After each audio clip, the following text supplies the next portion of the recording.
Bonjour, je suis en compagnie de Max et d'Antoine. On va parler JDR, plus précisément du coup de jeux de rôle sur table. Bienvenue, Hello. messieurs. Salut. Max, tu avais un sujet qui te tenait à cœur. Oh oui. Tu voulais nous parler de hasard, de aléatoire même, dans le Ouais. JDR. Est-ce que tu peux nous dire plus? Ouais, j'en ai gros sur la patate là. Non mais en vrai, en fait, ça c'est issu d'une partie qu'on a fait ensemble, hein, avec d'autres joueurs qu'on salue sur The Sprawl. Bon, le jeu a pas tant d'importance que ça, mais c'est pour le souligner. Où en fait, c'était toi Antoine qui a joué un personnage, Marlowe. Ouais. C'était très stylé, hein. Ouais, Sur le papier. C'était l'ambition, ouais. En Ouais. tout cas. Sauf qu'en fait, il a fait que des jets de dés catastrophiques. Mais pendant toute la campagne, donc c'est une campagne de 6 sessions, hein, donc petite campagne. Mais ouais, que ça quoi. Et du coup, on en avait parlé un peu, du ressenti que t'avais toi aussi. Et du coup, je me suis posé la question, mais est-ce que le jeu, vraiment, il voulait nous faire ressentir ça, cet échec, cette frustration peut-être. De ton côté, tu pourras nous en parler. Hein, mais... Un peu, ouais. Mais après, du coup, t'avais écrit un article sur le sujet, quoi. Oui, ouais, parce que alors un article, oui. En fait, j'aime bien poser mes idées par écrit pour ne plus y penser trop. Mais ouais, du coup, je me suis posé la question, la place du. Alors moi, c'était plus la place du G2D dans le jeu de rôle. Mais on peut peut-être abstraire un peu le truc et le nom de parler l'article, c'était d'aléatoire. quoi déjà? La place du dé dans le jeu de rôle. Ouais, d'accord. Voilà. Et du coup, pour le trouver, c'est C'est sur unexplorateur.com. c'est jamais. On a Non, mais oui, HEX. HEX, explorateur. Prolonger le plaisir. Tout à fait. Et là, du coup, on va parler, t'as dit d'aléatoire, mais déjà, on peut définir peut-être ce que c'est l'aléatoire, ce qu'on entend par aléatoire, parce que par exemple, un joueur qui ne vient pas dans une partie de jeu de rôle, ça peut être de l'aléatoire aussi, mais je pense pas qu'on parle de ça. Oui, Oui, ok, Donc, d'accord. peut-être préciser Oui, bien en effet. qu'on parle, parce que moi, je parlais vraiment du G2D Ouais. dans l'idée. Alors, j'ai pris l'exemple du dé, mais ça peut être autre chose. Hein. Ça peut être des cartes, des pièces, peu importe. Mécanique, quoi. Ouais, donc c'est ça. Donc est-ce que on parle de dés, en fait de mécanisme qui permet de générer plus de l'incertitude de résolution, si on veut être très précis dans le terme, que d'aléatoire, mais est-ce que tu veux dérouler l'article que tu as écrit ou tu veux juste... Non, parce que moi, du coup, c'est vrai que vous avez pas forcément potassé le sujet, quoi, grossièrement. Hein. On est là pour en parler libre blanc, voilà. J'ai rien foutu. Ouais. Ah, je déconne, je l'ai lu. Non, mais du coup, ouais, moi je pense intéressant de recueillir vraiment à chaud aussi peut-être vos avis, quoi. Limite, on pourrait faire une mini partie de JDR. On laisse Antoine faire des jets nuls comme d'habitude. Voilà. Et là, on aura vraiment sa réaction à chaud Ouais. avec la frustration. Non, mais c'est ça.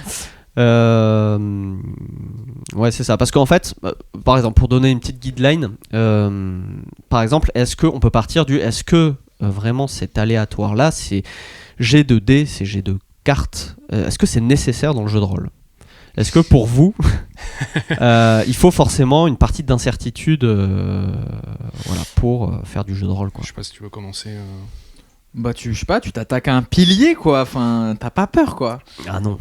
Je pense que c'est une bonne question. Après, je pense que ça dépend sincèrement du type d'expérience que recherchent les joueurs autour de la table. J'inclus évidemment le MJ avec. Si, il y a MJ. C'est vrai qu'on a une relation, je trouve, avec le GD qui est un peu particulière. Je crois que on aime cette sensation d'incertitude. Et elle est très visuelle, cette incertitude, quand on l'a avec un jet de dés. C'est peut-être pour ça qu'on s'y attache beaucoup. Et elle permet de créer par elle-même, normalement, des situations originales. Parce qu'il y a forcément réussite ou échec. Inattendu, ouais. Après, on ne rebondit pas toujours dessus, malheureusement. Et ça peut créer en effet des frustrations du type t'as fait quoi ? T'as raté ? Ben voilà, il se passe rien. Et ça, c'est pas trop normal, à mon avis. Ouais, complètement. Mais la question exactement, c'était quoi déjà ? C'était est-ce que pour toi, dans le jeu de rôle, il faut forcément un système qui permette de... Non, clairement, faut pas forcément. Alors, tu parles d'incertitude. Là, ça pourrait peut-être se débattre un peu plus, mais du GD, bon, déjà pas forcément, parce qu'on peut jouer, on peut avoir de l'aléatoire sans dés, hein. Voilà, on peut avoir des cartes, on peut avoir j'ai plus le nom des jeux exacts en tête, mais il y a des jeux dans lesquels on a un sachet avec des jetons de différentes couleurs à l'intérieur, et on va piocher un jeton.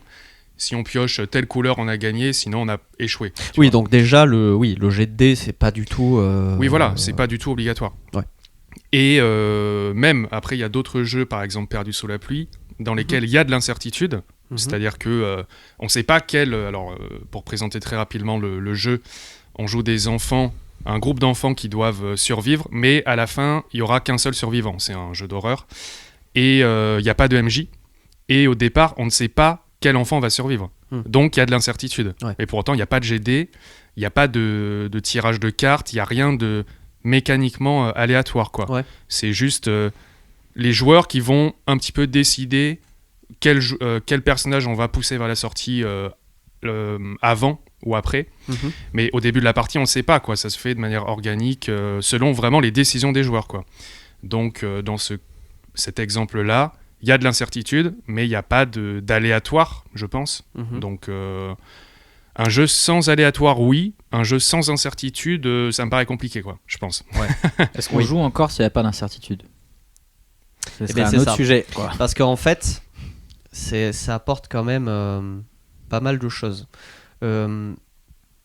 Parce que du coup, si tous les résultats sont connus à l'avance, admettons dans un jeu, mais c'est pas très intéressant, quoi. Bah, c'est une histoire. C'est une histoire, c'est plus trop un jeu. Hein. C'est ça en fait. Si on prend, pas forcément dans le jeu de rôle, mais dans les jeux, y a un jeu qui revient souvent dans cet exemple, ou un jeu qu'on appelle qui est résolu. C'est-à-dire qu'en fait, par exemple, si on prend le morpion, là, le tic-tac-toe, en fait, il y a une stratégie qui est très connue dans le tic-tac-toe, c'est le premier joueur, il prend la case du centre, et puis en fait, après, il y a...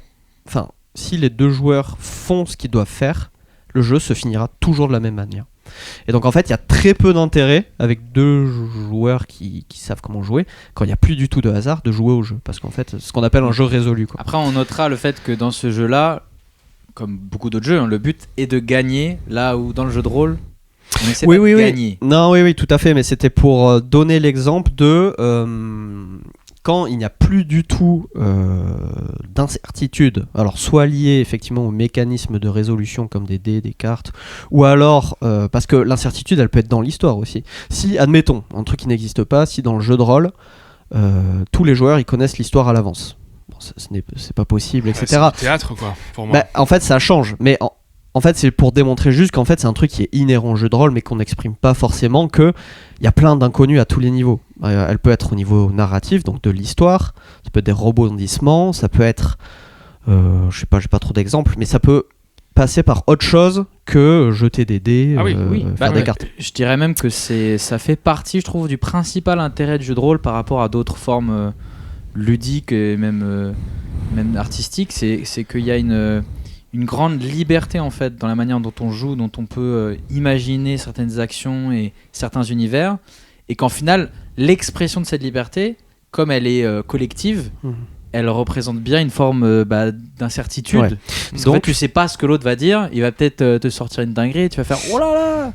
Donc en fait, on est d'accord que en fait l'incertitude, on peut l'appeler l'aléatoire. Hein. Bah, pour moi, c'est pas pareil justement. Ouais. Mais, pour on moi, peut peut-être préciser mieux ce qu'on entend. Après, je sais pas, c'est plus intéressant de trop définir les termes trop longtemps, mais en tout cas, pour moi, l'incertitude, elle est inhérente au jeu de rôle. Je suis d'accord avec Julien là-dessus, c'est-à-dire que quand on commence une partie, un des gros points forts, un des attraits du jeu de rôle, c'est justement de se dire mais qu'est-ce qui va se passer, quoi. C'est pas pour rien que dans les PBTA, un des principes majeurs, c'est jouer pour voir ce qui va se passer. On peut rappeler ce qu'est un PBTA d'ailleurs. Oui, PBTA, donc jeu propulsé par l'apocalypse. Bon, c'est un type de jeu, quoi, sans trop rentrer dans les détails, mais qui ont en général tous ce mantra, quoi, de jouer pour découvrir ce qui va se passer. Donc de pas trop prévoir à l'avance, justement, du côté du MJ notamment avec son scénario. Mais c'est un petit peu, je pourrais faire une analogie avec par exemple, je sais pas, des sports, genre tu regardes un match de foot ou de basket en direct, on va dire. T'as l'attrait de te dire ah putain mais qu'est-ce qui va se passer, c'est pas encore joué en fait. Alors que quand tu lis un livre ou que tu regardes un film, certes tu vas découvrir l'histoire, mais tu sais au fond de toi qu'elle est déjà écrite, quoi. Donc tu vas découvrir l'existant, on va dire. Alors qu'en jeu de rôle tu vas le créer en fait collectivement. Et c'est inhérent au truc pour moi. C'est-à-dire que Ok. Donc Voilà. ça, je pense qu'on est tous d'accord. Ouais, c'est intéressant. Mais pour autant, l'aléatoire, là, on peut en discuter. Ouais. Mais l'incertitude, pour moi, ça fait partie du truc. Quoi. Donc, Qu'est-ce que tu définirais comme aléatoire du coup? Non, et du coup, je pense que au lieu de parler de l'aléatoire, je pense qu'on peut dire système de résolution aléatoire, quoi. Enfin, c'est-à-dire, on est d'accord pour dire qu'il faut de l'incertitude dans le jeu de rôle. C'est une des composantes du jeu de rôle, on peut dire. On va pas forcément définir les autres, mais ça fait partie du jeu de rôle. Maintenant, est-ce que cette incertitude-là doit forcément passer par un mécanisme de résolution qui lui est aléatoire? Donc, type GD, type GD, parce que c'est ça. Parce qu'en fait, il y a plein d'aléatoires différents. Est-ce que, par exemple, ça serait possible, peut-être que ça existe, mais j'en ai pas connaissance en tout cas, un jeu de rôle où en fait, admettons, les joueurs, ils lancent aucun dé. Ils lancent rien du tout, c'est que le MJ qui dit... je sais pas ce qui va se passer, quoi. Ouais, hein. Moi, je connais pas de nom, mais j'ai entendu parler de pratiques dans ce genre, oui. Ouais. Mais du coup, là, l'incertitude, elle vient uniquement du MJ. Elle vient pas du...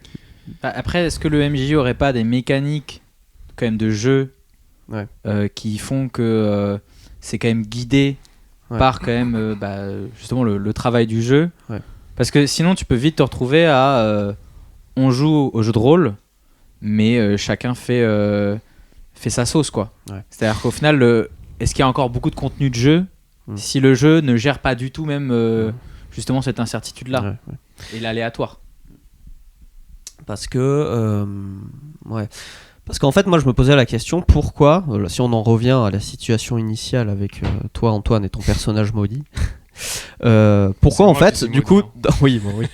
Pourquoi The Sprawl, le PBTA, utilise des jets de dés? Pourquoi... Enfin, est-ce que c'était prévu... Donc The Sprawl, qui est un jeu PBTA, oui, qui est un jeu PBTA, pardon. Donc, qui utilise 2d6, est-ce que le jeu avait prévu qu'un joueur fasse que des 1 tout le temps? Est-ce que est-ce qu'il y aurait pas eu quelque chose de plus intéressant? Est-ce que c'est vraiment interrogé comme système? Parce qu'il y a je pourrais proposer, par exemple, il y a des jeux qui ont des trucs vachement originaux. Par exemple, on prend un JDR, un one shot là en général qui s'appelle The Job, où le mécanisme de résolution, c'est pas de jeter les dés, c'est de faire des piles de dés, et quand la pile s'effondre, là il se passe un truc mauvais, tu vois. Mais en fait, l'aléatoire est dans les mains du joueur, il n'est pas forcément dans un roulage de dés, quoi. Après, est-ce que c'est pas les mains d'Antoine qui le trahissent, peut-être aussi? Je lance mal les dés. Probablement.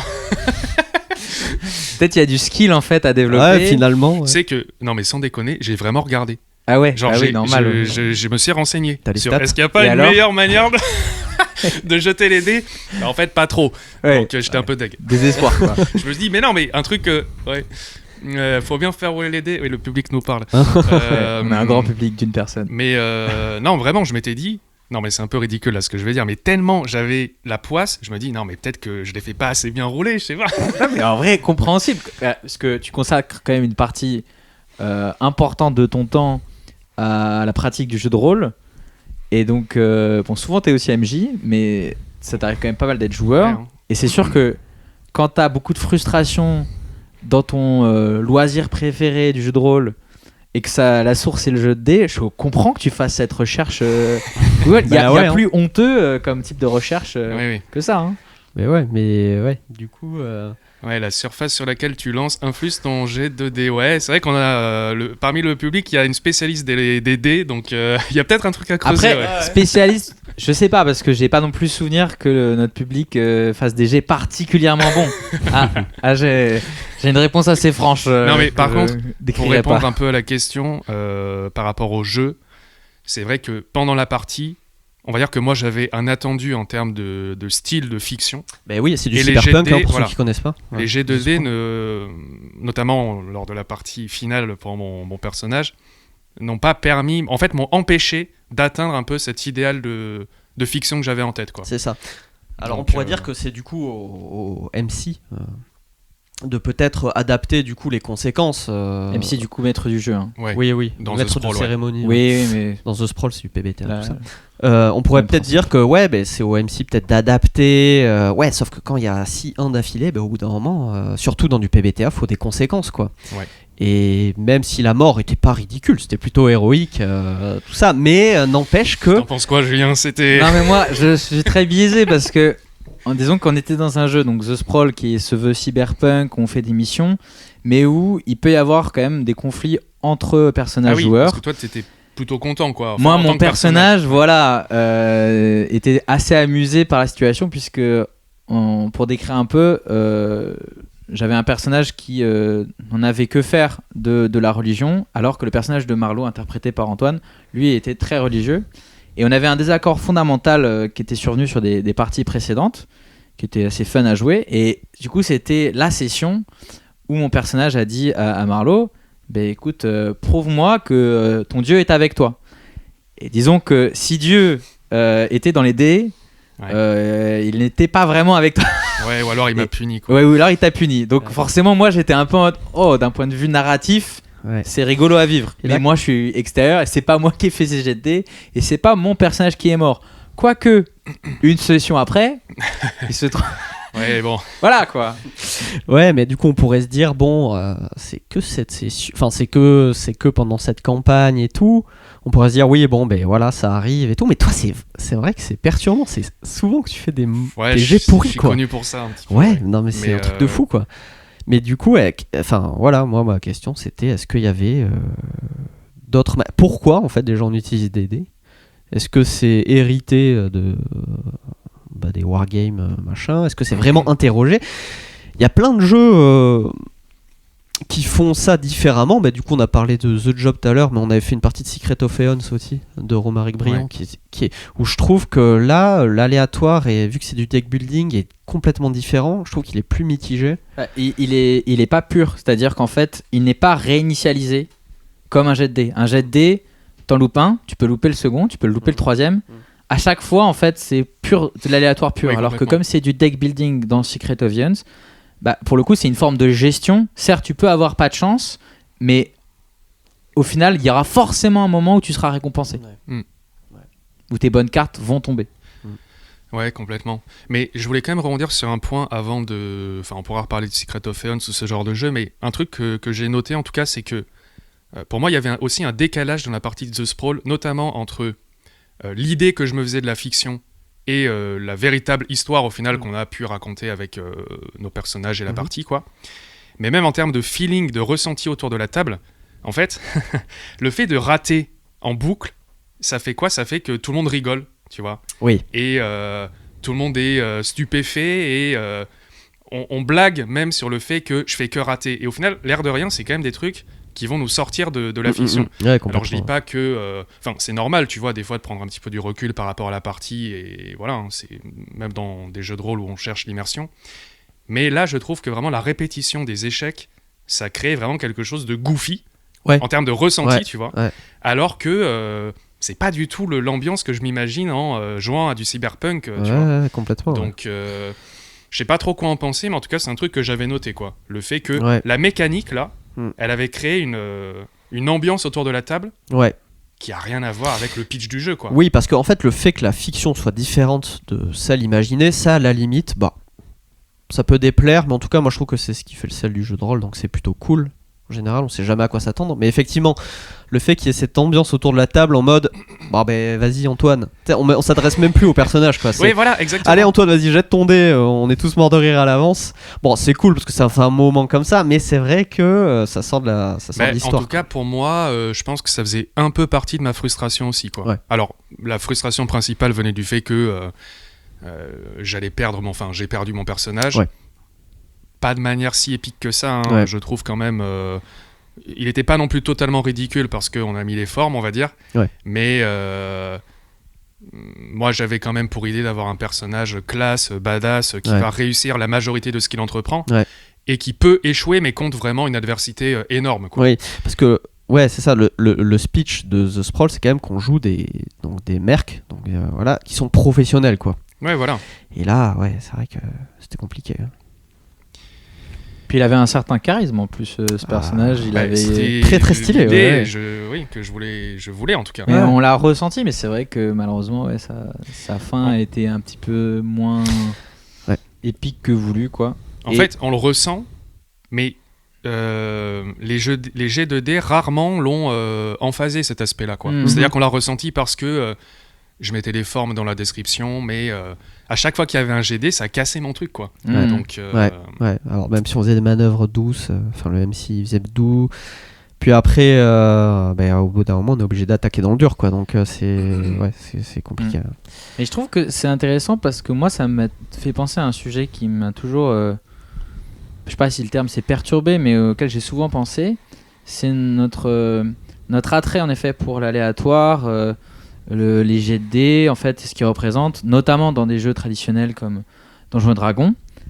Et au final, un truc dont on parle pas, mais pour moi qui est très lié à ça, c'est que dans un jeu de rôle traditionnel, le MJ, le maître du jeu, il a un écran de jeu et il fait ses jets de dés cachés. Et bien souvent, on le sait, tu vois, il y a beaucoup de MJ qui le font, qui ont triché parce qu'au final, d'un point de vue narratif, ça l'arrangeait pas en fait les jets de dés qu'il y avait. Et en fait, c'est intéressant parce que on aime l'idée, je trouve, du jet de dés, c'est-à-dire cette incertitude qui, quand elle nous sourit, fait que les choses sont plus épiques que ce qu'elles n'auraient été vraiment sans ce jet. Mais par contre, quand il s'applique à quelque chose de plus dramatique, si au final, c'est pas la narration qu'on veut, encore plus évidemment quand il y a cet écran qui peut protéger du coup. C'est pour ça que je joue sans écran, moi. Oui, voilà. Je suis d'accord. De plus en plus. Mais ce que je veux dire, c'est que c'est une manière en tout cas de contourner ce problème-là du jet de dés qui serait punitif, du MJ qui gruge, quoi. Typiquement dans les PBTA, le MJ ne lance jamais les dés. C'est que les joueurs en fait. Ce qui fait que tu peux être confronté à effectivement quand c'est le MJ qui va jeter les dés derrière l'écran. Il peut tricher, hein, évidemment. Bon, moi, je suis pas forcément pour, mais il peut ajuster en fonction de ce qui est pertinent pour l'histoire, quoi. Il se dit ah ouais non là c'est pas logique que tout le groupe meure juste parce que j'ai fait un jet de ouf derrière l'écran. Mais quand dans un jeu comme The Sprawl, c'est uniquement les joueurs qui vont jeter les dés, tout le monde voit le résultat, quoi. Donc t'es confronté à c'est peut-être pas le plus cool, le plus logique, le plus épique ou ce qu'on imaginait, mais c'est ce que l'aléatoire a voulu, quoi. Donc, c'est plus rude, en final, ce type de jeu, dans le sens où il y a une logique implacable, qui est plutôt saine, je trouve aussi. Hein. Ah oui, moi j'adore. Je préfère ça, en effet, surtout que c'est une forme de secret du MJ qui fait sa tambouille. Et au final, est-ce qu'on joue vraiment à un jeu ou est-ce qu'on joue à sa tambouille ? Ouais, complètement. Surtout dans le PBTA, c'est quand même un système qui est rodé, quoi. C'est huilé. C'est du sur-mesure. Il y a les statistiques il y a les probas de faire, de faire une réussite, un échec, etc. Quoi. Est-ce que vous trichez, vous, en tant que MJ Alors, est-ce que j'ai déjà triché ? Ah oui, non, mais on l'a tous fait. On l'a tous fait un peu. Moi, je l'ai fait beaucoup. Non, mais, mais c'est vrai que c'est à force de me remémorer tous ces moments où je me dis, est-ce que ça valait le coup ? Alors pas est-ce que ça valait le coup, parce que j'ai acheté un livre 60 balles et j'ai envie d'y jouer, quoi. Donc mais il y a ce côté-là aussi, quoi. C'est-à-dire, je comprends pas. C'est-à-dire par exemple, on remonte 10 ans en arrière, j'achète mon livre Pathfinder, mon premier jeu de rôle, très content. On va avoir des grandes révélations. Non. Je fais ma campagne, où vous avez participé aussi également. Et troisième session, en fait il y a un TPK, quoi. Ah ouais. Et moi je sais que quand on joue en général TPK c'est quoi déjà ? Ah oui, team je sais plus. Total Party Kill. Donc tous les joueurs, tous les personnages meurent. C'était dans la campagne, il y avait les dés, j'ai joué tel que le livre le décrivait, quoi, avec des règles. Pathfinder c'est un jeu avec beaucoup de règles, si on les respecte pas, c'est un peu dommage, je trouve. N'empêche que j'ai payé mon livre. Nous quand on joue, c'est vrai qu'on a tendance à changer de MJ. Après on se dit bon vas-y, on aurait peut-être refait d'autres personnages, etc. Mais je trouvais ça dommage à ce moment-là que tout le monde décède, quoi. Donc là j'ai triché, tu vois. Je pense que ça arrivait à beaucoup de gens. Moi je me rappelle plus, mais ça m'étonne pas du tout. Moi j'ai jamais triché pour un truc aussi sévère. À l'inverse, je pense que et je le fais plus, mais à l'époque je me souviens avoir triché entre guillemets plus pour je trouve que d'un point de vue narratif ça me gonfle. Pareil, sur le rythme, par exemple. Le rythme d'une partie. Je sens un combat est trop long. Typiquement, on fait du Donjons et Dragons, le combat est trop long. Pas difficile. Je sens l'ennemi, il a trop de PV. Oui, j'enlève des PV. C'est de la triche, techniquement. C'est de la triche. C'est pas tricher avec les jets de dés, mais. Oui, mais du coup, est-ce que. Pareil pour les jets de dés, typiquement, genre, je vois un effet qui m'arrange pas parce qu'au final, je sais que ça va rallonger le combat. Je l'enlève. Ouais, après, on peut basculer sur des sujets en mode est-ce que le jeu, du coup, il est pas juste mal foutu, quoi. Oui, mais après le jeu, au moment où t'y joues, tu vois. Oui, pas encore dans une logique de est-ce que c'est un bon ou un mauvais jeu. Complètement. Dans tous les cas, en session, il faut réagir. Est-ce que du coup, gruger est une bonne solution ? Mais complètement. Je sais pas, mais. Ouais. Mais du coup, on a toujours ces G2D. Parce que c'est vrai qu'on parle le symbole du JDR. C'est le D20 quoi. C'est partout, tout le temps. C'est Donjons et Dragons. C'est que c'est Donjons et Dragons et puis c'est un dé que tu retrouves. Voilà, mais moi je trouve que ça bloque un peu. Il faut voir un peu au-delà du dé pour moi. C'est-à-dire que là depuis tout à l'heure on parle de si on vient dans les théories du jeu de rôle, une pratique ludiste du coup du jeu de rôle où il y a vraiment des challenges, des choses à surmonter. C'est surtout là qu'en fait les dés sont utilisés finalement.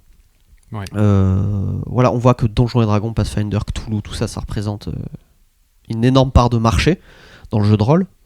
Est-ce que finalement, en fait, l'utilisation du dé, en mécanisme de résolution, vraiment, ça vient pas de la pratique commune des rôlistes, alors qu'il y a plein d'autres jeux super cool à tester.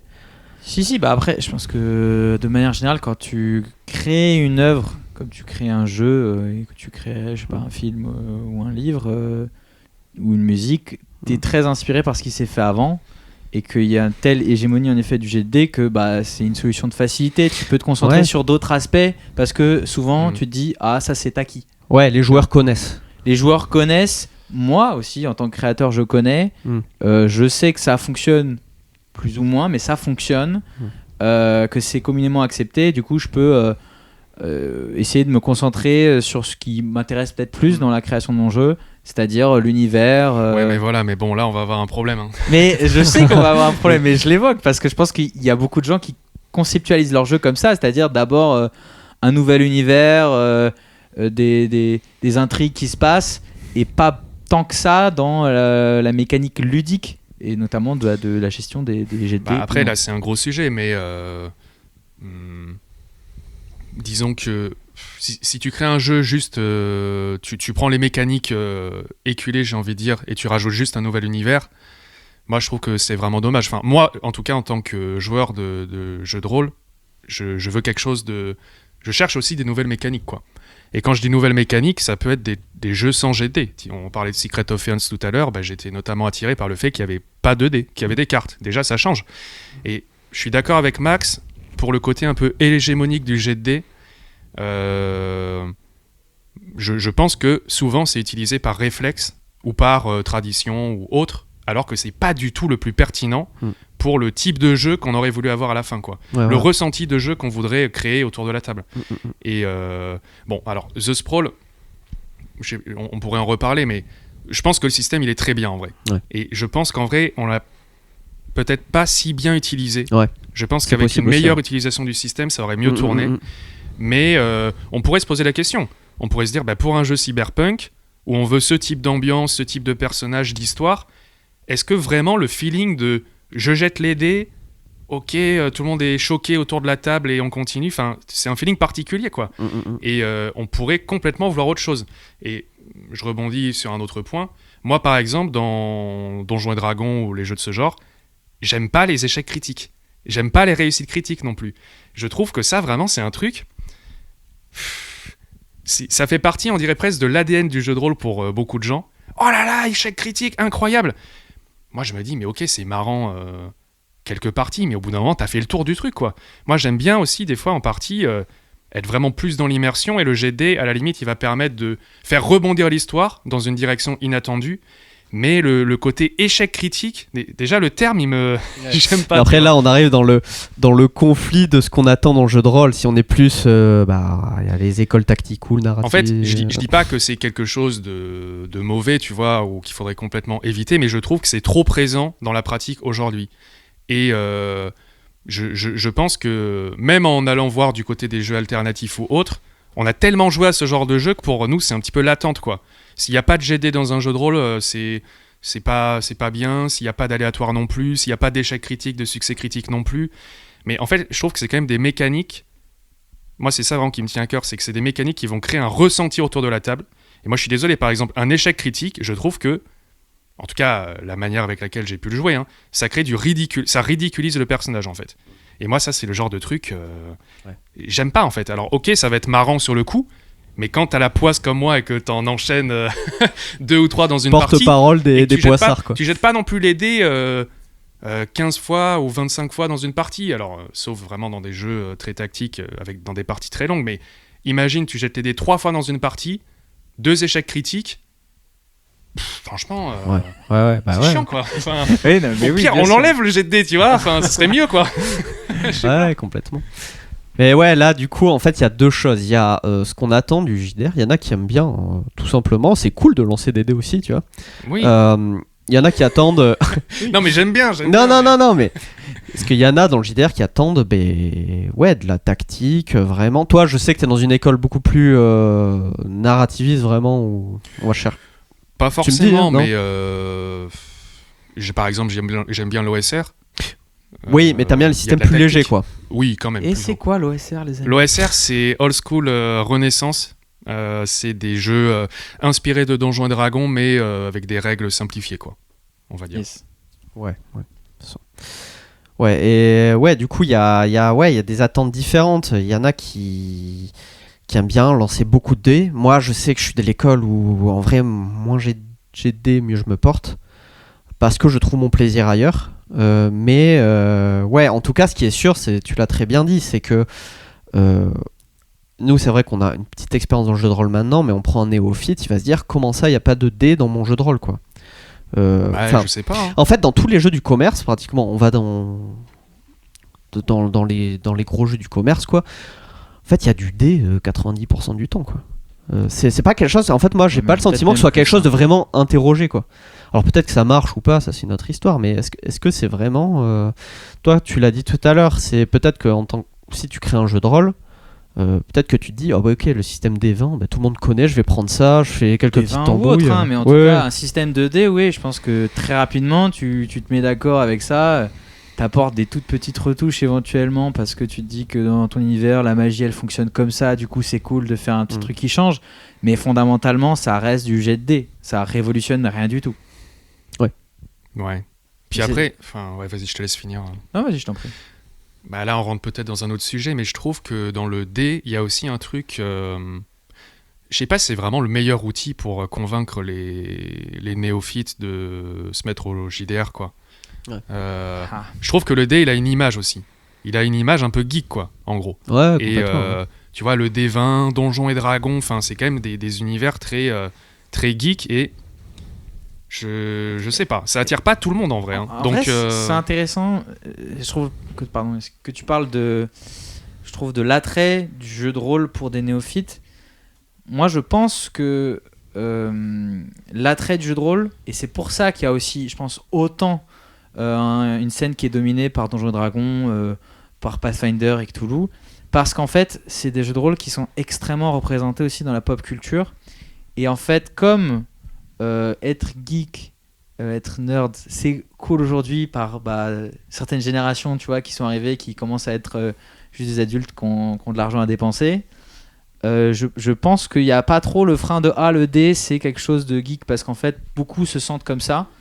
À l'inverse, un jeu de rôle qui n'aurait pas de jet de dé, je pense que par essence, il va vers quelque chose de moins tactique. Après, on pourra en discuter, hein. Et donc il va vers quelque chose qui va être un peu plus lié à l'histoire, peut-être même à l'interprétation des personnages ou RP. Et je pense que ça peut aussi rebuter en fait les gens, parce que les gens se disent ouais, du coup c'est du théâtre d'improvisation et je suis pas à l'aise pour faire du théâtre d'improvisation. Moi je veux juste vivre des histoires. Et cache derrière un système, tu veux dire ? Exactement. Ouais. Et donc en fait je pense qu'il peut y avoir le frein du dé en effet, je me sens pas geek, donc du coup lancer un dé c'est pas pour moi. Mais il peut aussi avoir le frein du je pas lancer de dés, du coup je ne sais pas comment faire, et du coup ça me fait un peu peur. Oui. Il y a un côté rassurant, tu te dis bon, je sais pas trop quoi faire, au pire je jetterai les dés, on verra bien ce qui se passe, quoi. Donc, exactement. Effectivement, pour un débutant qui est pas forcément à l'aise pour improviser, ça peut être une bonne béquille, quoi. Donc, complètement. Mais non, mais c'est sûr. Je n'ai pas grand chose à dire en fait. Mais en tout cas, vraiment, le truc qui me tenait à cœur de dire sur ce sujet-là, c'est que pour moi, il faut interroger pas forcément le dé, mais l'aléatoire par rapport au type de feeling de jeu qu'on veut créer à la table, quoi. Et je trouve que dans bien des jeux, je me faisais une image de mon personnage, de l'histoire qu'on allait raconter, et le système, qui était dans 99% des cas fait avec des jets de dés, quoi, ne collait pas en fait. Ne permettait pas d'atteindre ce que... Alors peut-être c'était un fantasme personnel que j'avais, mais vraiment ce côté, ok, vas-y, on jette les dés, tout le monde rigole, machin, t'as raté, on se fout de ta gueule. Bon, je caricature un petit peu volontairement, mais moi, c'est une expérience qui est cool, c'est marrant, j'aime bien faire ça de temps en temps, mais faire que ça, au bout d'un moment, non, moi j'ai aussi envie de... Je sais pas... carrément, enfin, on fait autre chose, quoi. Peut-être s'il faut virer l'aléatoire, on vire l'aléatoire, quoi. Enfin, c'est peut-être ça qui va permettre de... Tu veux dire que l'aléatoire, dans le mécanisme de résolution, quoi, l'aléatoire passe par... Il y a de l'incertitude quand même, parce que d'ailleurs, tu le dis dans ton article, qu'il y a plein de types d'incertitudes possibles. Oui, tout à fait. Que dans tous les cas, elles seront toujours présentes, certaines incertitudes, tu peux pas t'en débarrasser. Je voulais juste dire un truc, on en avait un tout petit peu parlé hors micro, on va dire, mais j'avais vu une vidéo de Thomas Munier sur YouTube qui parlait du bac à sable et du quotidien. Et c'est un jeu, c'est même pas vraiment un jeu en fait, mais c'est une pratique de jeu, de rôle, avec un MJ et un joueur. Donc c'est que 2 joueurs au final. Donc un MJ qui va vraiment gérer les personnages non joueurs et le monde, et le joueur qui va juste contrôler son personnage. Et là, il n'y a pas de GD, il n'y a même pas d'aléatoire en fait. C'est juste à chaque situation, il me semble, il faudrait vérifier, mais c'est le MJ qui va trancher et dire là, logiquement dans la fiction, c'est ça qui devrait se passer. Imaginons tu vas jouer, je sais pas, un apprenti bretteur. Enfin voilà, tu sais donner quelques coups avec ton épée. Tu vas te battre contre un bretteur très, très fort, très expérimenté. Il n'y a pas besoin de jeter les dés pour savoir que tu vas rater en fait. Tu vas échouer. Sauf si peut-être que le personnage avait pour idée de perdre volontairement pour le mettre en avant. Et là, du coup, le MJ, logiquement, par rapport à la situation, va dire ok, là tu remportes le duel. Mais on n'a pas besoin d'aléatoire pour décider de ce qui se passe dans une situation. Ça ne veut pas dire qu'il n'y a pas d'incertitude, parce que c'est peut-être le joueur qui a provoqué la personne en duel. Ça, c'était pas prévu. Mais par contre, le résultat de la situation, le MJ tranche. Alors peut-être que le joueur peut donner son avis en disant ah non, là je pense quand même que vu que j'ai pratiqué, je me suis entraîné pendant les 6 derniers mois, j'ai peut-être une chance de y arriver. Le MJ peut tout à fait décider, ou même la table dans son ensemble. Ok, disons que tu y arrives. Pour la fiction, c'est intéressant, on passe à la scène suivante. Donc tu veux dire qu'il n'y a pas du tout de mécanisme aléatoire, de jet de cartes et tout passe par la narration, l'incertitude narrative. On perd l'excitation, effectivement, du lancer de dés, de l'aléatoire, de savoir, de voir, en fait, est-ce que je vais y arriver ou pas ? Ok, ça, on le perd. Par contre, peut-être qu'on gagne en cohérence narrative, quoi.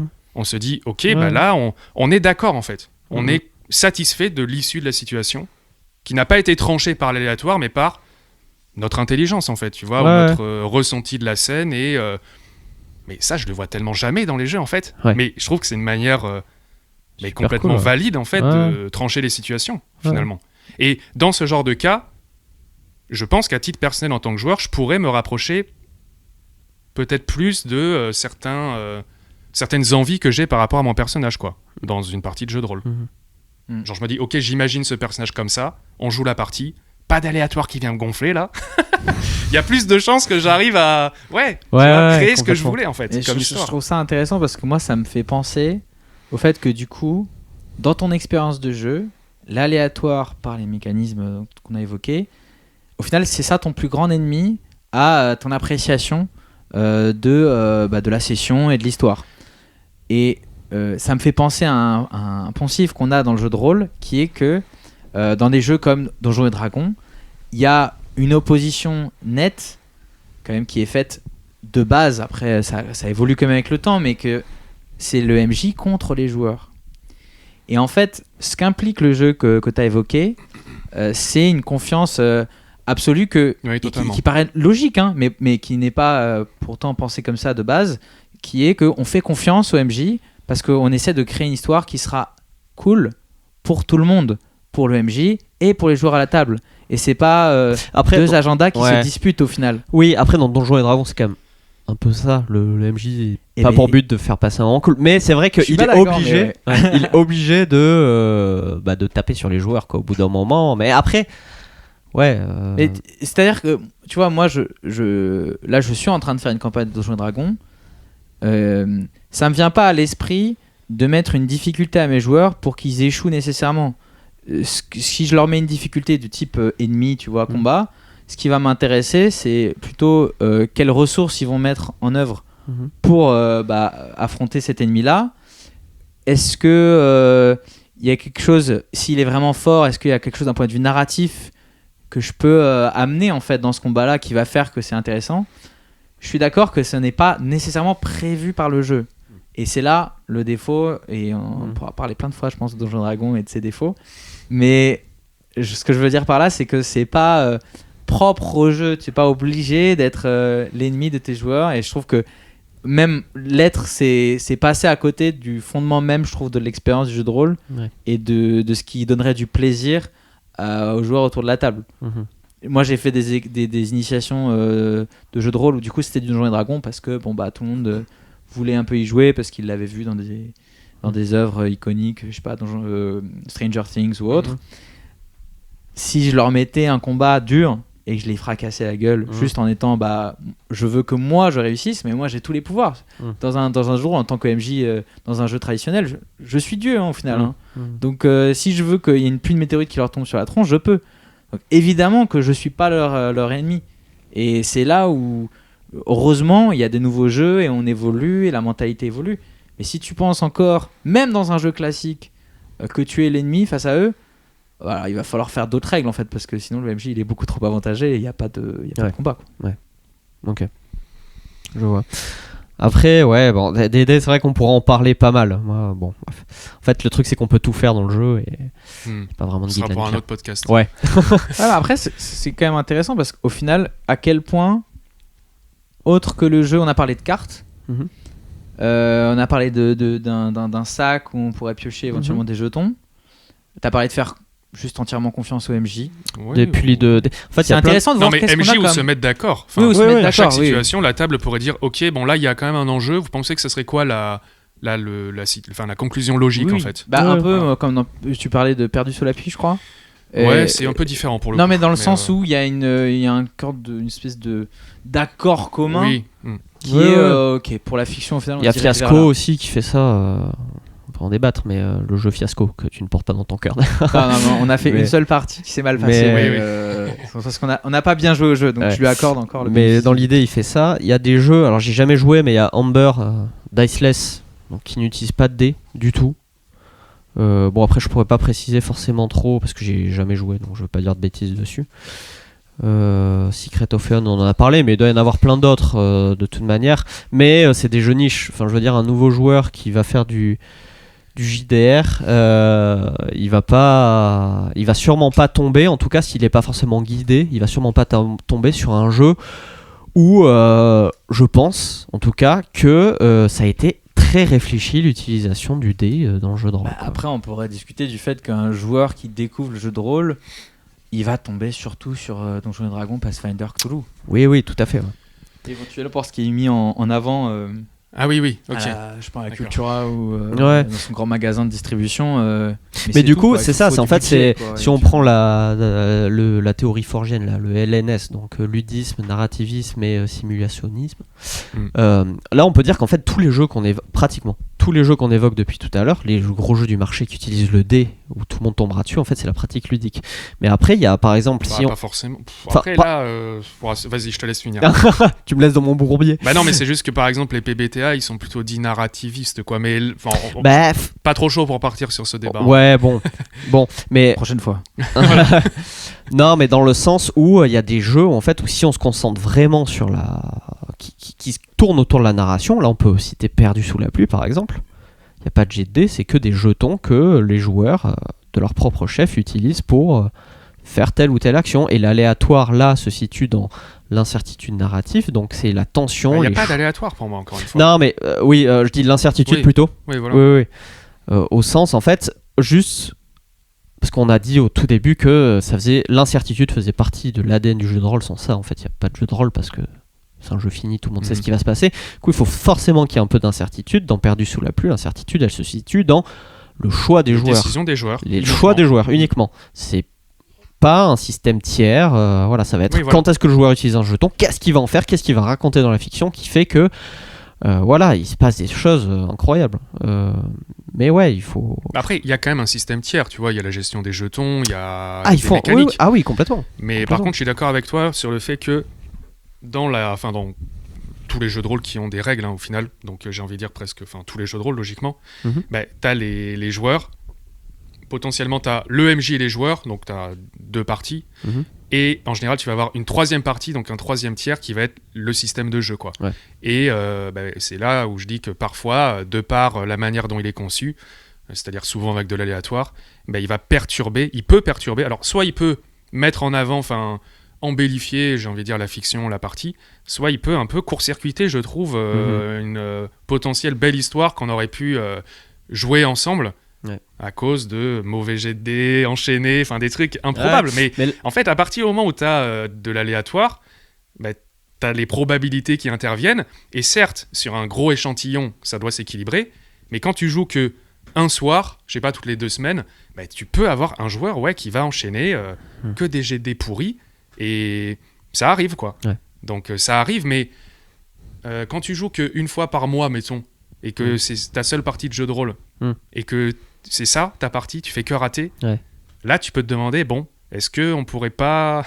tu vois Ouais, c'est sûr. Oui, parce que tu peux rater de temps en temps, mais c'est vrai que si tu joues tous les soirs, ok, logiquement, la probabilité va faire qu'au bout d'un moment, la chance va s'équilibrer, quoi.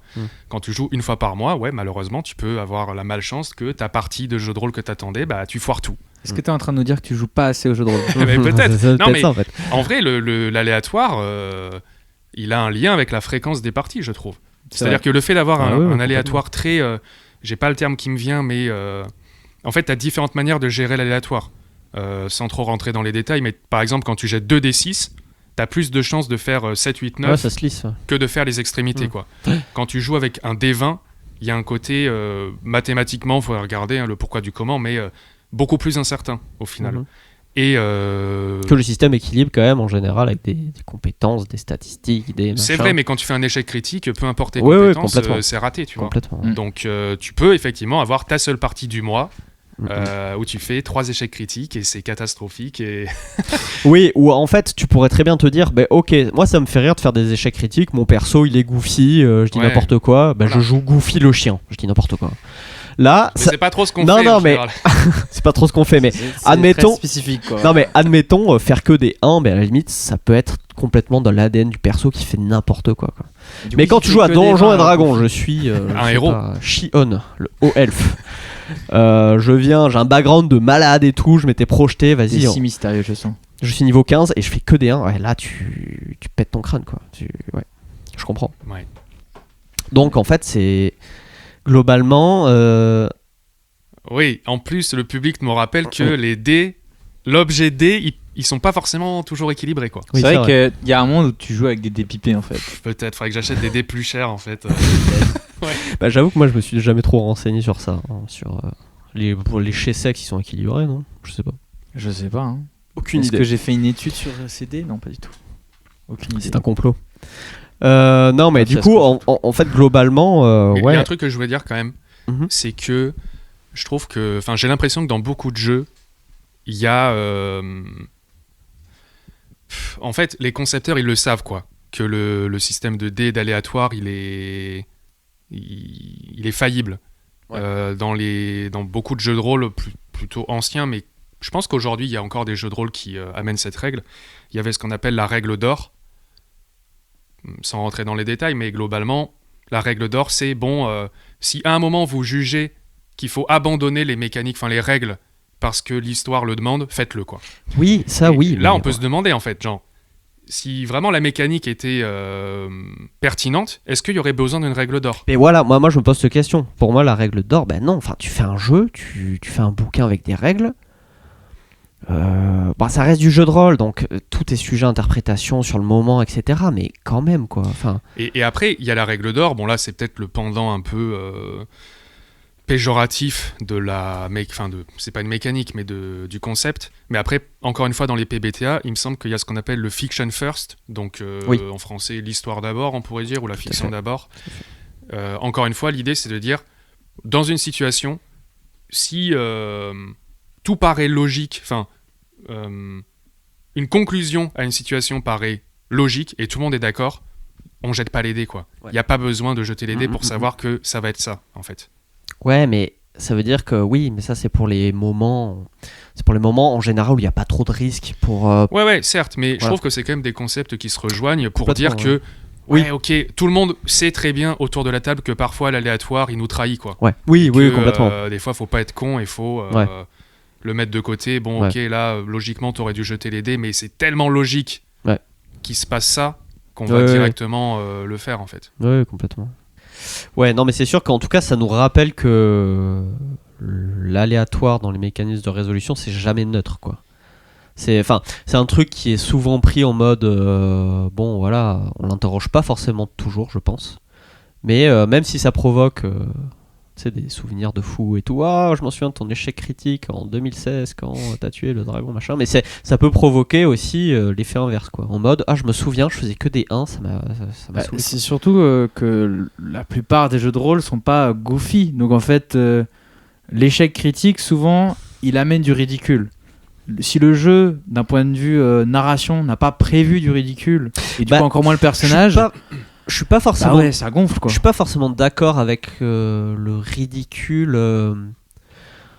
Ça dépend. Tu vois, si on prend un jeu comme Notes, c'est un jeu dans un univers hyper sombre, dépressif, machin. Je pense pas que le perso va être ridicule. Je pense que le perso va vraiment en chier ses morts, tu vois. Genre, il va douiller plus qu'autre chose. Ou alors, il va pas réussir à ses fins. Mais je pense pas que ce soit vraiment un ridicule. Mais c'est plus globalement, je pense qu'on pourrait dire de la frustration. Alors, elle peut passer par le ridicule en fonction du jeu de la table, mais c'est un sentiment de frustration, quoi, de manière générale. Mon perso, même si dans le jeu de rôle, il se passe jamais ce que moi, en tant que joueur, j'aimerais qu'il se passe. Enfin, c'est mal dit, mais il y a toujours un peu de piment, on sait jamais ce qui va se passer.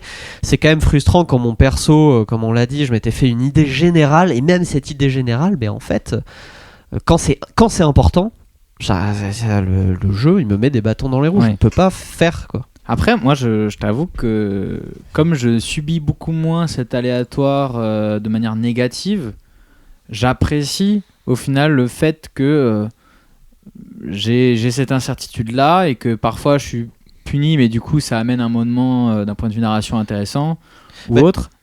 Ce que je trouve le plus intéressant, et j'ai envie de revenir encore sur Secret of the Huns, c'est que c'est de l'aléatoire, mais qui est équilibré par le fait qu'à un moment donné, t'as quand même quelque chose, en fait. T'as du contrôle, un minimum. T'as du contrôle. Et je trouve que tu parles souvent, Antoine, de mécanique élégante, de jeu élégant. Je trouve que c'était très élégant de la manière dont c'est fait, et dont le fait que certes, tu vas quand même avoir peut-être des échecs, certes, tu vas avoir des réussites qui sont peu probables aussi. Mais à la fin, tu peux pas être totalement frustré. Et je trouve que c'est une manière, au final, de ramener des gens qui, justement, malheureusement, n'ont pas beaucoup de chance au jet de dés, dans la fiction, et de pas les laisser, en fait, sur le côté. Et qui font que cette frustration, au final, tu sais qu'elle est pas absolue. Si elle intervient une fois, c'est pas de chance, elle va pas revenir de manière indécente, quoi. Oui, parce qu'on pourrait se dire que cette frustration, si elle existe, elle pourrait être minimisée en disant fiction first, c'est-à-dire qu'on lance les dés que quand c'est vraiment important, admettons. Oui. Sauf que même si on les lance que quand c'est important, ça suffit en fait à ce que ce soit hyper frustrant. Ça, je voulais en parler, mais pas forcément en fait. Et justement, en fait, pour reparler de la partie de The Sprawl qu'on avait fait, où mon personnage, j'avais enchaîné les jets de dés catastrophiques et mon personnage n'avait pas survécu, du coup. Donc c'était un jeu Sprawl, c'est un jeu PBTA. Et là, depuis quelques semaines, je fais jouer moi-même une campagne d'un autre jeu PBTA qui est Libreté de Billet d'Acier. Donc l'univers est complètement différent, ça n'a rien à voir, mais par contre les mécaniques sont très proches, vu que c'est du PBTA, donc c'est très similaire. Tout ça quoi. Voilà, mais j'ai été confronté aussi à une situation dans laquelle il y avait un genre de combat, et on jetait beaucoup les dés en fait, et trop les dés justement. Ce qui faisait que, effectivement, dans ce genre de jeu, on est censé, en cas d'échec, en tant que personnage joueur, subir de très lourdes conséquences, quoi. Oui. Non, t'es pas forcément d'accord. En général, on dit de faire le MC doit faire des manœuvres douces au début. On dit qu'en général, c'est ça. Donc, première conséquence, c'est un peu doux, et plus il y a de ratés, plus on met du dur. Quoi. Mais bon, ça dépend la fiction aussi. Voilà, si c'est une situation d'urgence hyper risquée et tout, voilà. Mais en tout cas, il m'avait semblé en tant que MJ être confronté à peu près aux mêmes difficultés que toi, c'est-à-dire on fait beaucoup de jets de dés pour une situation courte dans la fiction, beaucoup d'échecs, et de ne plus savoir en fait quoi inventer comme conséquences négatives. Quoi. Et il y avait à la fois le côté frustrant pour les joueurs d'enchaîner les échecs, et à la fois la difficulté en tant que MJ de trouver des idées de conséquences négatives, quoi. Et en fait, on a un peu changé notre approche, notre manière de jouer au jeu. Hein. Finalement, on a mieux respecté ce qui était dit dans les règles. C'est-à-dire que dans les règles, il disait très explicitement qu'un combat devrait pas faire 2 ou 3 jets de dés, quoi. Mais on pourrait l'étendre à une situation de, une situation tendue ne devrait pas faire plus de 2 ou 3 jets de dés. En tout, hein, pas par joueur, vraiment en tout. Ce qui fait que maintenant, on va beaucoup décrire en tant que MJ et en tant que joueur. On va énormément décrire. On peut même décrire des choses du genre, je sais pas, t'es confronté à un adversaire, je lui donne un coup de poing, ok, tu vois qu'il fuit par la fenêtre, ok, je saute sur le toit en face pour le rattraper, ok, il esquive, tu vois qu'il descend l'échelle pour rejoindre la rue et il commence à prendre la fuite. Ok, je sais pas, je dégaine une arme et je lui tire dessus. Donc uniquement à ce moment-là, on va jeter les dés. Mais en fait, le personnage, il a déjà réussi, voire échoué plein de choses avant, juste par une narration fluide. C'est juste que là, on estime que il peut y avoir un tournant dans l'histoire. Et en fait, le GD, il n'est pas là pour déterminer est-ce que mon personnage va réussir ou rater, parce qu'on sait qu'il est fort, en fait. On sait qu'il est talentueux, qu'il est compétent, qu'il est pro, ce que tu veux. En fait, le GD, il est juste là pour dire dans quelle direction l'histoire va évoluer. Est-ce que la situation va prendre un tournant positif pour lui ou pas ? Et je trouve ça beaucoup plus satisfaisant de le jouer comme ça. Alors que dans The Sprawl, dans la dernière partie du coup de mon personnage de Marlowe, j'avais quand même le ressenti qu'en tant que joueur, je jetais les dés pour voir si Marlowe allait réussir ou pas. Et ben en fait, vu que je faisais que rater, Marlowe faisait que rater. Alors qu'en fait, on pourrait très bien jeter les dés pour juste voir dans quelle direction l'histoire va évoluer. Donc je pense qu'aussi l'aléatoire et le côté frustrant qu'il peut avoir, il est très lié à qu'est-ce qu'on veut déterminer avec le GD. Est-ce qu'on veut déterminer le succès ou l'échec d'un personnage, ou est-ce qu'on veut juste déterminer l'évolution de la fiction. Et en fait, je pense qu'en tant que... Bon, après, j'avoue que ça, je ne l'ai pas expérimenté en tant que joueur du coup, mais j'ai quand même l'impression qu'en tant que joueur, c'est moins frustrant de rater et de voir que la conséquence, c'est que l'histoire évolue de manière négative, plutôt que de rater et que ton personnage rate. Tu vois ton personnage veut faire un truc cool et stylé, tu jettes les dés, ton personnage rate... Là, c'est frustrant. Surtout quand ça arrive 2-3 fois d'affilée. Par contre, si tu rates 2-3 fois d'affilée, mais que c'est juste l'histoire qui t'arrange pas, c'est peut-être même pas la faute de ton personnage. Peut-être que ton personnage, il avait tout fait bien comme il faut, mais il y avait un truc imprévu, personne pouvait le prévoir. Le MJ, il a trouvé un truc, une adversité que personne n'aurait pu anticiper, qui fait que, malgré toute sa compétence, l'histoire va prendre un tournant négatif pour lui. Et là, du coup, donc là, t'as évoqué 2 choses. Déjà, c'est la fréquence des jets de dés. Donc, moins on les lance souvent, moins on est susceptible d'être frustré. Et il y a aussi les conséquences qu'on a quand on, entre guillemets, on rate. C'est plutôt la fiction évolue dans un embranchement qui est défavorable, mais le personnage peut avoir tout réussi. Comme ça, t'enlèves la frustration du joueur. C'est hyper intéressant. C'est un aléatoire qui me dérange beaucoup moins, pour le coup. Mais je trouve que de par peut-être la structure du GD et aussi nos habitudes en tant que MJ, en tant que joueur, on a encore trop tendance, souvent dans des parties auxquelles je peux jouer ou même que je peux voir dans des actual plays, on a encore trop tendance à considérer que le GD il est là pour déterminer échec ou succès de l'action. Ouais. Ce qui est valide. Dans certains jeux, j'aime bien, mais pas dans tous les jeux. Ouais, complètement. Dans des jeux plus narratifs où on veut atteindre un type d'histoire, de fiction, et avoir des personnages hauts en couleur avec telle attitude. Voilà, là c'est intéressant. Oui, le public nous dit quelque chose. Le public parlait d'un personnage qu'il avait eu dans ta campagne, qu'il avait raté beaucoup de jets, mais que l'histoire était pourtant très très cool. Ouais, c'est ça. Ouais. Bah oui, parce que dans le jeu en question, justement, donc le jeu c'est Explorateur de Breen, on part du principe que le personnage réussit dans tous les cas. C'est juste que le jet de dés peut induire une conséquence malgré tout très négative pour le personnage, même s'il a réussi en fait. Mais voilà. Ouais, c'est hyper intéressant ça. Et pour revenir à The Sprawl, alors c'était moi qui étais le MC. C'était mon premier PBTA et je sais pas, en fait moi j'étais resté en mode dans les règles, peut-être naïvement, en fait on déclenche la manœuvre quand la fiction déclenche la manœuvre. En général ça commence par quand quelque chose, mais effectivement il y a peut-être des petites lignes qu'il faut lire en mode comme t'as dit, ne lancez pas plus de XD, enfin je sais pas, j'ai pas relu des PBTA parce que je suis plutôt d'accord avec toi, par défaut moi j'étais plutôt parti dans l'idée que on respecte les règles et du coup, dès que la fiction déclenche une manœuvre, on la joue. Mais peut-être que non, c'est il y a juste plus que dans de Libreté et en particulier dans le supplément 2 billes d'acier, il y a tout un passage pour dire que un combat égale maximum 2 ou 3 jets de dés et que à côté des jets de dés, il faut énormément décrire. Et tu peux même décrire des trucs du genre c'est marqué dans les règles. Donc là, c'est un jeu dans lequel on joue des pilotes de méca contre des gigantesques créatures. On peut décrire sans jet de dés que ton méca traîne une créature sur 70 mètres de bitume sans jeter les dés en fait. Juste parce que c'est cool. C'est hyper intéressant ça. Donc je sais pas, après là on va pas rentrer en détail dans comment fonctionnent les PBTA. Complètement, mais c'est des pistes en tout cas. En termes de ressenti de jeu, voilà, je trouve que c'était plus ressenti de jeu. Ok. Est-ce que vous avez d'autres trucs qui vous viennent en tête comme ça, peut-être de sentiments?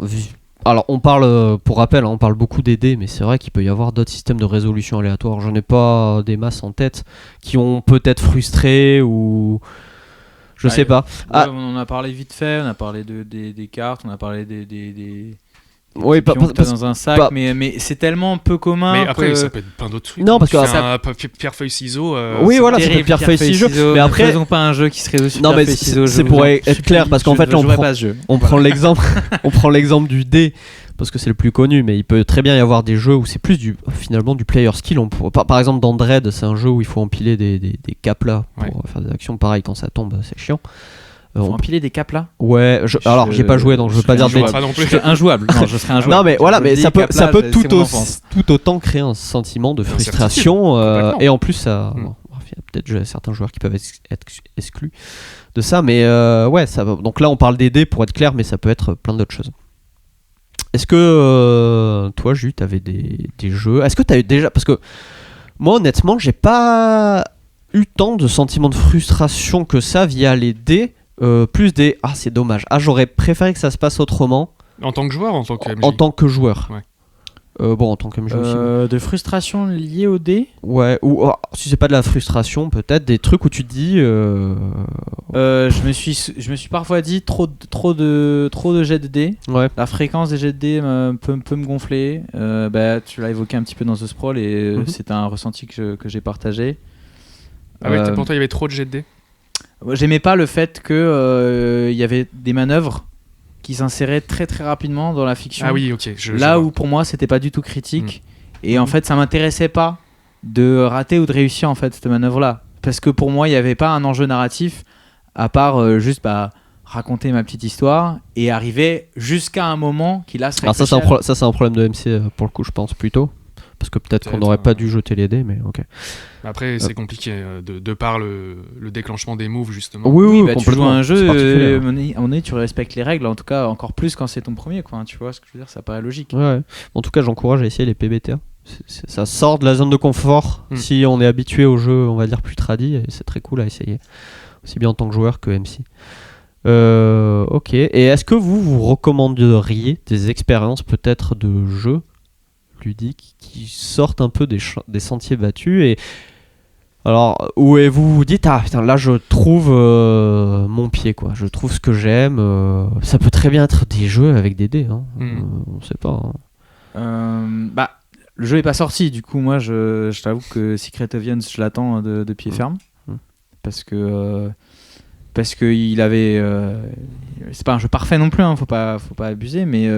On avait de très belles promesses et du coup t'as forcément envie de voir le produit fini dans ces conditions-là. Oui, parce qu'on a en fait c'est un jeu du coup qui est pas fini, c'est ça Antoine? C'est toi qui nous on avait fait, je vous avais fait jouer la campagne démo. Ouais. Donc voilà. Pour l'instant il y a que les règles qui sont sorties mais pas le livre d'univers, donc tu peux pas encore faire jouer une campagne longue durée.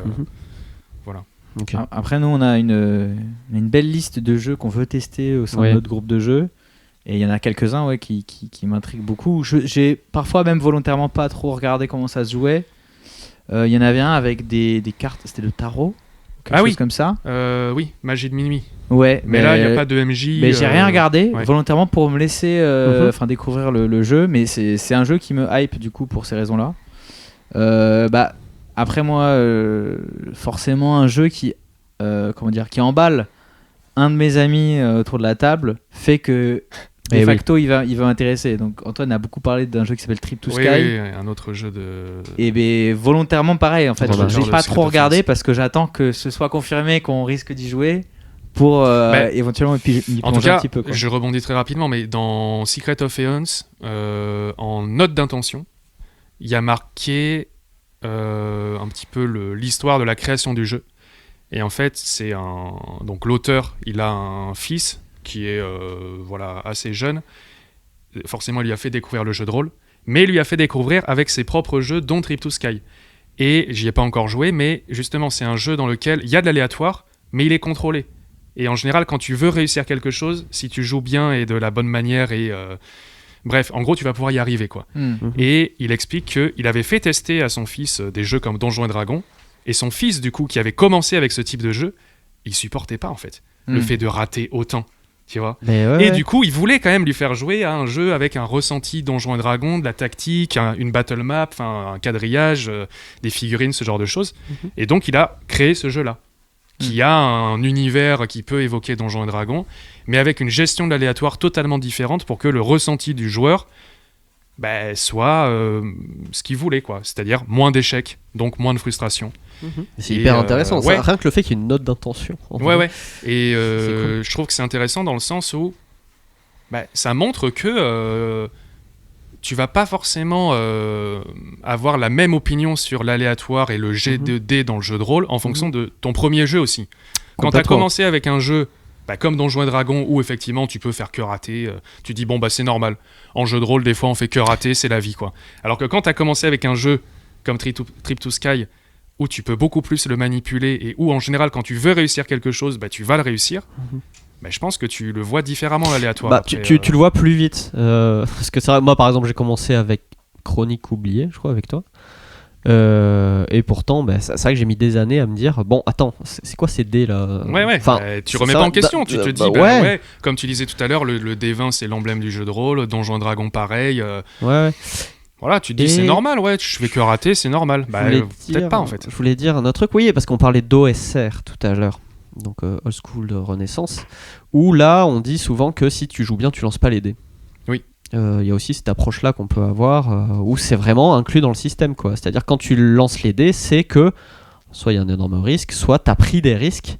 Alors en général, le jeu fait tout pour que on prenne des risques, mais ça peut être aussi mitigé par ça, quoi, par des choses toutes simples comme ça, quoi. Après moi là ce que j'entends qui serait un autre sujet passionnant, c'est la notion de bien jouer. Oh là.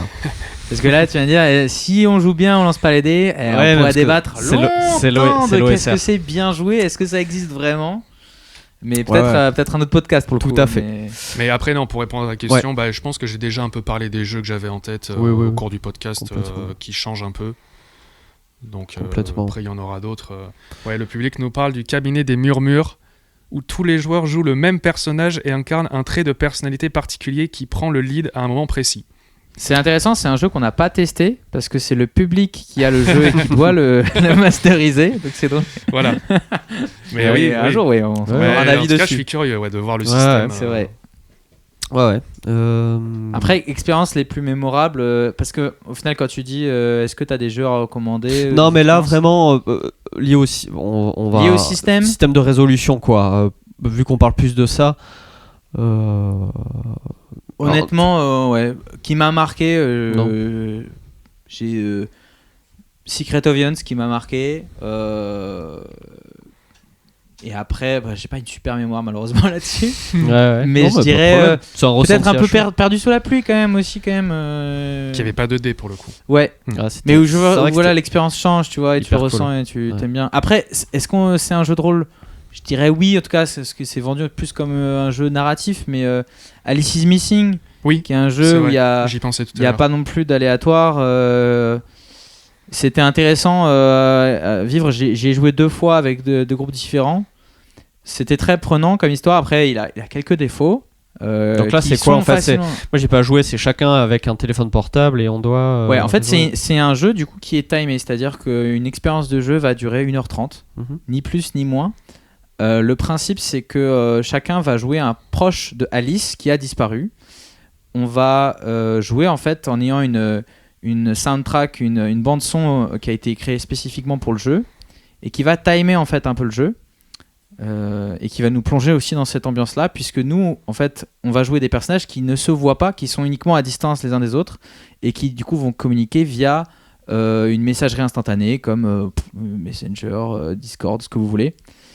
Et c'est singulier parce que du coup c'est un jeu qui se fait dans le silence, dans le sens où on ne parle pas, même s'il se fait dans du son, puisqu'il y a quand même la musique.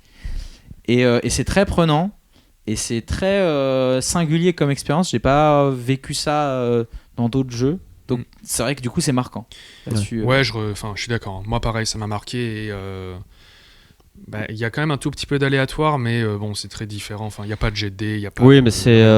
En fait, je me rappelle temporel, quoi. Ouais, ça faisait partie des points forts du jeu pour moi, ce côté où, en fait, c'est un jeu vraiment à ambiance. Et il n'y a pas d'aléatoire qui vient casser l'ambiance, justement. Et je m'étais fait la réflexion. Je m'étais dit, ah ouais, vraiment, ce jeu, il m'avait. En termes d'émotion, c'était un des jeux qui m'a le plus marqué pour le coup. Et je pense que l'absence d'aléatoire et de mécanique dans ce genre, de G2D ou autre, renforce justement le côté ultra immersif du jeu, la musique aussi.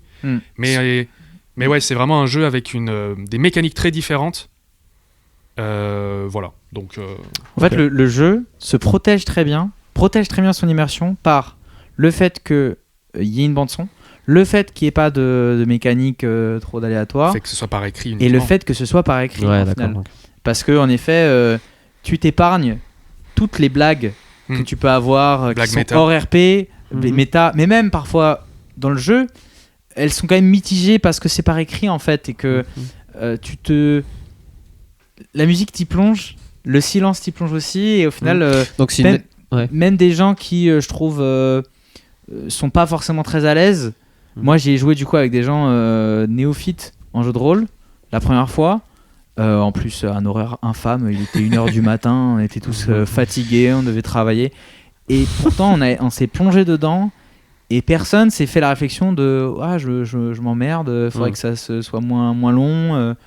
Ou même se plaindre après l'expérience de jeu. Tout le monde était bouleversé par le truc et ça, c'est quand même une grosse force, quoi. Des jeux que tu peux lancer à 1h du matin et les gens sont pas en mode « Ah, je regrette ».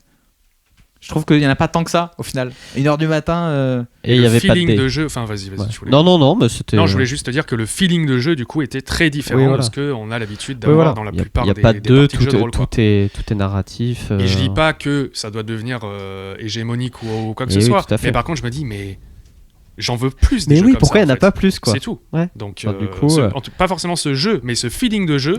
Pour moi, il est trop rare, quoi. Donc. Ok. Ouais, le public nous parle de fragments. Ouais. Je sens MJ avec des cartes pour raconter l'histoire, pour des parties courtes et des thèmes variés. C'est vrai, très sympa. Moi, je connais pas du tout. C'est un jeu que j'ai et c'est vrai qu'on y avait joué quelques fois. Oui. Il n'y a pas d'aléatoire, je crois, mais. Non. Après, c'est vrai que paradoxalement, moi, il m'a moins marqué. Je ne sais plus trop pour quelle raison. Mais je pense que c'est peut-être un jeu à retester, tu vois. Là, on a joué récemment à Laser Emotion. Laser and Feelings, ouais. Laser and Feelings, voilà. Oupsie. Canadien. Et c'était... j'ai trouvé des similitudes dans le sens où au final on rebondissait énormément sur ce que chaque joueur disait et du coup ça a amené l'histoire dans des choses extrêmement variées et du coup pour le coup un petit peu loufoque. Je trouve que c'est un peu lié dans le sens où c'est des jeux qui peuvent se jouer que en one shot et qui du coup ont leur esthétique bien à eux, qui font qu'en fait on peut prendre plus de risques dans la narration, aller plus dans des choses très très variées. Et il n'y a pas de dés du coup, de cartes si. ou de mécanismes. Mais si, dans Laser and Feelings. Oui, dans Laser and Feelings, oui, mais dans Fragment non, mais au final je trouve que la sensation de jeu, je sais pas pourquoi, dans mon souvenir en tout cas, je leur mets des similitudes. Et je trouve que c'est viable pour du one shot. Au-delà, je suis pas sûr. Et je trouve que c'est quand même une différence assez nette. Un jeu qui ne peut se jouer qu'en one shot ou un jeu qui peut se jouer sur plusieurs sessions, c'est quand même pas pareil. Bon, après, on va pas faire le tour des 1000 jeux, machin, mais c'est hyper intéressant en tout cas de voir qu'il y a des jeux qui ont marqué. D'ailleurs, j'ai l'impression que la plupart de ceux qui ont marqué n'ont pas forcément de dés, quoi. En général, ça passe par des choses. C'est que ça change forcément. Ouais, fait. ça change. Donc, ça te marque un peu plus. Mais toi, t'en as du coup des jeux qui t'ont marqué comme ça? Pour les mécanismes de résolution, je vais dire Secret of Eon, je pense que c'est indéniable. Moi, c'était un fantasme pour moi, un jeu de deck building JDR incroyable. Et en plus, c'est avec des paquets de cartes classiques, quoi. Donc c'est encore plus fort, je trouve. Non, ouais, moi je dirais Perdu sous la pluie, pareil. Moi, j'adore ce jeu. T'avais pas joué à Zombie Cinéma, je me rappelle plus. Non, j'avais pas joué à Zombie Cinéma. Perdu sous la pluie, j'avais adoré. Et après, non. Non, moi c'est vrai que les jeux qui me marquent le plus en fait en général c'est les gros univers. Ça, je sais que ça marque pas, on pourra en parler plus tard, mais voilà, Notes, des Genesis, tout ça. En mécanisme de résolution, non, pas forcément d'autres qui m'ont vraiment. Il y en a pas assez, hein. Mais après, il y en a. Voilà, mais en fait c'est peut-être la conclusion. En fait, il y en a pas assez, quoi. Il y en a pas assez parce que je pense aussi que c'est une réflexion qui est assez importante en final. C'est la plus grosse révolution paradoxalement que tu puisses faire en final dans le jeu de rôle là actuellement. Mais c'est ça qui est bizarre parce que je pense pas que ce soit la plus dure, quoi. Mais je suis pas d'accord. Moi je pense que c'est peut-être la plus dure justement. Mais parce que justement si les gens le font peu, je sais pas si c'est. Je pense que évidemment c'est lié. On a parlé de comment dire, d'histoire, de tradition du jeu, de la place du dé, tout ça, de facilité. Mais je pense aussi qu'il y en a beaucoup qui s'y cassent les dents et veulent pas passer trop de temps non plus à s'y casser les dents. Ouais, et puis il faut bien vendre des dés aussi. Il faut bien vendre des dés, du matériel. Je le glisse là comme ça. C'est bien dit ça. Ouais, et ça, il y a la piste de dés aussi. Bah oui, c'est tout un truc. Hein. Ah ouais, toute une économie en fait. Bon, je pense qu'on a fait un peu le tour du sujet. Vous voulez rajouter des... Non, moi c'est bon. Ça me paraît bien là. Ouais. Mais merci de nous avoir écoutés du coup. Hein. Et puis à une prochaine. Hein. J'espère que c'est pas trop parti en live. Mais bon, je pense qu'on a essayé de, en tout cas au maximum, centraliser la discussion, quoi. Ouais. Donc faites plus de jeux sans dés, quoi. Exactement. Faites moins de G. Moins de G, moins... Ah, voilà. Plus de jeux, moins de dés. Voilà, waouh. C'est ça.